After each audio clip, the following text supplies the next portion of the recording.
စီဖီစကားလို့ထင်ရလောက်တဲ့ဇွန်ဘီမိုတစ်မျိုးအခုပြောပြမယ့်မို့အကြောင်းကရုတ်တရက်ဆိုရင်တော့စိတ်ကူးရင်သိပ္ပံဇက်ကားရလာတယ်လို့တောင်ထင်စရာပါဒါပေမဲ့မဟုတ်ပါဘူးတကယ်လက်တွေ့လောကထဲမှာကိုရှိနေပါတယ်သူ့နာမည်ကိုကိုဒီဆပ်လို့ခေါ်ပါတယ်သူအင်ဆက်တွေမှာအဓိကတွေ့ရတဲ့ကူးဆက်တဲ့မိုတစ်မျိုးပါ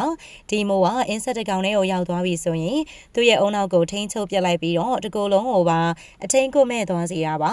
ကိုဒီဆပ်ကူးဆက်ခံရတဲ့ပရွက်စိတ်တွေဆိုရင်တခြားပရွက်စိတ်တွေရှာတွေ့တဲ့အခါ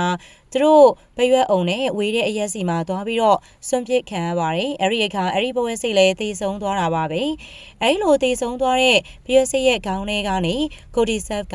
ရှေလျားထွက်လာတာကြောက်စရာမြင်ကွဲမှာ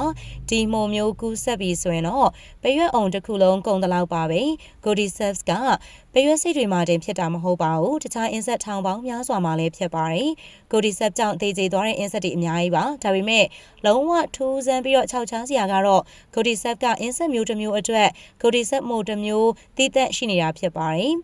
ဒါကြောင့်မို့အင်းဆက်မျိုးကနေထွက်လာတဲ့မှုနဲ့နောက်တစ်မျိုးကမတူနေတာပါအင်းဆက်တစ်မျိုးချင်းအတွက်တည်သက်မျိုးစိတ်တွေကွဲပြားနေတဲ့ဇွန်ဘီမှုဆိုတာကတွေးကြည့်ရင်ကြောချမ်းစရာကြီးပဲဖြစ်ပါတယ်ရှင်